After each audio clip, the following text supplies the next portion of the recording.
you don't have diabetes, you would have a glucose level. You would measure your insulin level. In fact, I've done that, and I find that because we talked earlier about insulin sensitivity, and my test showed that I have a very low level of insulin, which goes along with a high insulin sensitivity, because if my insulin sensitivity is up, then my pancreas would produce less insulin. So I've done this while we've been studying the mushrooms, and across the board, everybody on the mushrooms in general have lower insulin levels than those who are off the mushrooms. The other aspect would be your blood sugar. So those are the two things you want to measure, the glucose level, which is your blood sugar level, and your insulin level. I've got one of those home kits, Doctor. I guess they work okay, don't they? Yeah, absolutely. You can use those in a normal person also. I mean, if it goes above 120, then you'd want to seek some consultation if your blood sugar stays above 120. You also can do a urine test because high levels in the blood will also put high levels into the urine. Let's go to east of the Rockies, Abilene, Texas. Hey, Joe, go ahead. Thank you. Yeah, good afternoon or good evening, guys. Yeah, Marvin, I've got two things for you here that I think is going to be right on point with your obesity and diabetes. Punched up MSG obese, doing some searches, and found about 114 papers. One especially interesting was MSG in coffee, and in there they had said that when you're doing your research in the laboratories and you're ordering strains of mice to study obesity and diabetes, the laboratory supply houses inject those mice with monosodium glutamate to guarantee that they will be obese and have diabetes. And so they talked about the ratcheting up of flavoring agents in the fast foods that George was talking about, and the ubiquitous introduction of this stuff into all the processed canned foods and what have you. And I think if you follow it chronologically, that the diabetes plague, for want of a better word, and the plague of obesity started in the 80s when they started introducing all of this MSG into these things, causing people to eat more and more and more.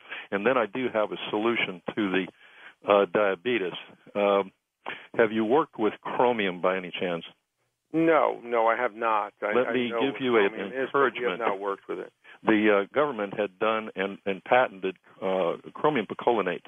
The chromium picolinate, unfortunately, is picolinic acid, which is a fecal acid, which is interesting, irony with the government. But they had done the patenting on it and studied it and found that it was really driving down blood sugars, and which is very true. However, the one that works amazingly well, I've taken it myself, and I'm talking about going through the floor with the sugar in about a day or two, is GTF, glucose tolerance factor, and they take it out of sugar.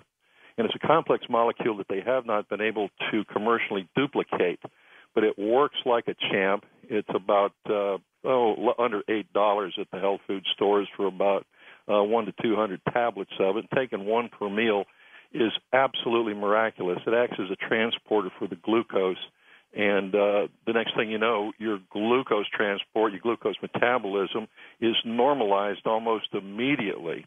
Well, that's what we're talking about with respect to some of the foods. They contain some of these components that help you normalize and metabolize your sugars.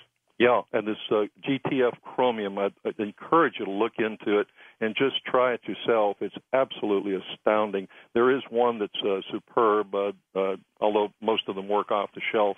But chromium as a transporter for the glucose glycogen cycles is just astounding. And I appreciate it. Anything you can give us on it, I do appreciate the program. Okay. Well, thank you. And when did you say this manual is going to be available, pamphlet? In about 5 days. We're producing it. We're almost finished. And if people call into the number that you said earlier, which is 800-831-7633, they can request the special report on oxidative stress and inflammation. Again, 800-831-7633. And what that gentleman did talk about is that there's no question about what he's talking about, that MSG is put into foods to increase your response, that you want to eat them.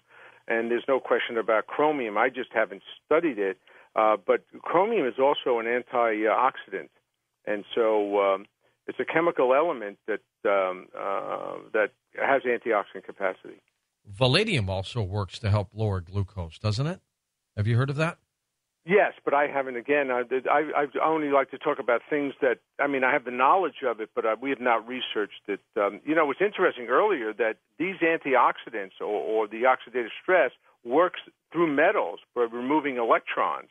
And I think there's an electron theory now. We live in an electromagnetic planet, and so your chromosomes divide because of the pulling of the electromagnetic energy, and I'm sure that's what happens in the body also. Okay, next we go to Susan in Long Island, New York. Hi, Susan. Go ahead. Oh, hey. Good morning, gentlemen. Thanks for taking my call. Sure. And George, please give us more shows like this. I love, real information like this. I'm glad that you brought up the point that basically any state of overload is going to be causing disease when you're taking in more than your body is putting out. And that includes negative emotions, if you're holding grudges or whatever. I wanted to ask you if you're familiar with the work of another NYU alumni. His name is David Jubb, J-U-B-B. No, I'm not. It's a big school, but is he in a medical school? Well, that's my introduction. He's a neurophysiologist and exercise physiologist, and he's written extensively about nutrition at the cellular level. How mitochondria use oxygen and, There's no question. Mitochondria, is one of the most important factories in the body, and that's where I'm thinking most of these substances that we're talking about work. I mean, there's no question that you want to influence the mitochondria. Yeah, exactly. I think you'd really enjoy his work. It's quite heady, so, you wouldn't find it boring. His name is David Jubb, J-U-B-B, and he used to have a raw food store here in the East Village, but it closed a little while ago. I hope he opens up again. Well, I'll look up the name. I really appreciate you telling me about it. Sure. Okay, thanks, Susan. Let's go next to Samantha in Monticello, Illinois. Hi, Samantha. Go ahead. Hi, Dr. George. Pleasure to talk to both of you. I just had a question. My dog has a allergy to her food, and they recommended lamb and rice. But her ear is still swelling and turning red. I was wondering if that maybe mushrooms or mushroom powder might help the inflammation in her ear somehow, and I'll take my answer off. Thank you. Bye. Yeah, we've done that study, George. We did it in horses that have neurologic diseases. Some of the neurologic diseases are associated with plaques or these whitish deposits in the ears, and dogs also have the same process. And we found that, and they need very low doses of different mushroom powders, but it's definitely an anti-inflammatory reaction that causes these to resolve. Okay, very good. Next up, Mark is in Houston, Texas. Hi, Mark. Thanks for calling. Well, thank you for taking the call, George. I tried fast blasting you from my cell phone, but since you didn't ask my question, I was lucky enough to get in. I'll ask it directly. Super. Good. It's a fantastic show, Dr. Hausman and George. I was wondering... Thank you very much. Well, I'm the one who thanks you. Was wondering whether deteriorated meniscus and articular cartilage could be regenerated in any sense using either your ergothioneine or D3 supplementation. And I was also curious about whether you've studied the effects of blood pH, alkalized versus acidic bodies with respect to those supplements. Well, I'll answer the last question first. Yes, we have investigated. pH is very important, whether it's in the stomach or in the colon. I mean, each organ functions better at different pHs, whether they're acid. The stomach obviously is an acid pH, and you want to neutralize it. That's where probiotics come in. And you take a lot of good foods that have this probiotic approach, and you could change the bacterial content by neutralizing the acidity of the stomach. And there are certain bacteria that cause ulcer disease, and by neutralizing the acidity, you can stop the bacteria from growing and causing ulcer disease. What was your other question? The question was about the deterioration in OA of both articular and meniscus cartilage. The only thing that I can say is where we've used ergothioneine is in stem cell therapy in regenerating the meniscus. So we can regenerate cartilage using stem cells. And the ergo is a preservative. Most cells die through oxidative stress. So when you grow cells like stem cells, they only have a certain lifespan. When you add antioxidants to the culture medium, you can extend their lifespan. And that's the only place we looked at ergothioneine. Is there any way I can donate my knee to any of these tests? We've mainly horses right now. Sorry. Well, I don't bay like a horse, but I'm facing a TKA, and I would really, really just as soon try some stem cell stuff before they remove the bones. Yeah, absolutely. Have you tested this on horses in races, Marvin, and see how they perform? I was staying away from that because I don't want to say we have performance-enhancing substances, but I ended up in the winner's circle at the Kentucky Derby 3 years ago with a horse by the name of Street Sense. We had I was giving a lecture in Florida on equine herpes. There was an outbreak of viral herpetic disease in horses. They quarantined Florida, Maryland, Virginia. And I was invited to talk about these mushrooms that I had developed for antiviral capacity. And a gentleman heard my lecture and said, could I try a month's supply of this? And I said, what do you do? And he says, I train racehorses. I said, well, we've never tested this. But he said, oh, a mushroom is a mushroom is a mushroom. So I gave him a month's supply. About a month later, I got a call. And he says, can you give me another 3 months' supply because I like the way my horse is acting? And so I said, sure. I said, he said, and if you do this, you'll be my guest at the Kentucky Derby. I said, wait a minute, come again? What did you say? He says, well, the horse's name is Street Sense, and it's running in the Kentucky Derby. So we came from 17th position and won by 2.5 lengths. Oh, amazing. Now, how'd he do in the Preakness and the Belmont? He looked like he was winning the Preakness when Calvin Burrell, I guess, looked behind and the horse came up behind him and just took him out by a nose.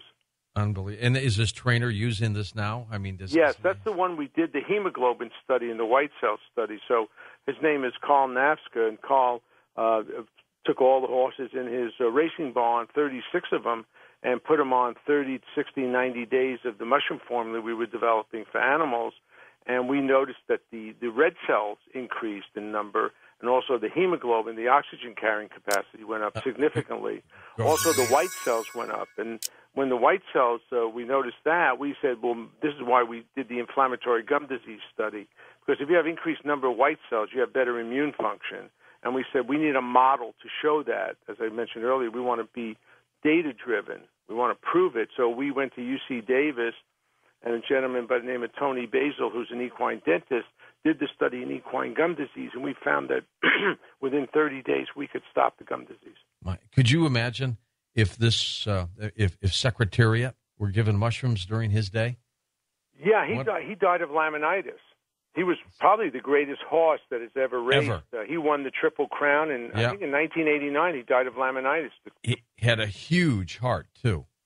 So this, you know what? This could have helped him. Let's grab a quick call. Skype line, Jerry in Hilo, Hawaii. Go ahead, Jerry. Good to have you with us. Good evening, gentlemen. It's still evening here. Yes. Dr. Hausman, I have a question for you. For the last I'm 73 years old. I'm aware of the fact that at my age, our absorption of vitamin D, even if we take it in, is reduced. Am I correct? Yes. All right. I've been a farmer for the last 30 years, and I get a lot of sun exposure. I'm southern Mediterranean heritage, so I tend to get dark. I don't. Now, I still, even though I'm semi-retired, spend a lot of time in the sun. Is it possible to overdose on vitamin D? Not at all. No. You can overdose on calcium, which vitamin D puts into the bone. So if you have too much calcium with vitamin D, you can form stones in the kidney, or you can form, calcium deposits in different organs. But no, there's no way by you sitting in the sun that you can overdose. In fact, the body responds by making your skin darker. And as the skin gets darker, you absorb less of the sun rays that cause vitamin D production. This is interesting. I'm going to look into this, of course, in the manual. And that way, dark-skinned people need more vitamin D. We're learning about this. I mean, that's why in Canada, I think almost 90% to 100% of the population is vitamin D deficient. And by the way, in the United States, including Hawaii, during the winter months, 90% of the population is deficient in vitamin D. In the summer months, it only goes down to 70%. So we're still not getting enough vitamin D. I love this data. John, Marvin, stay with us. We got final phone calls with you in just a moment on Coast to Coast AM.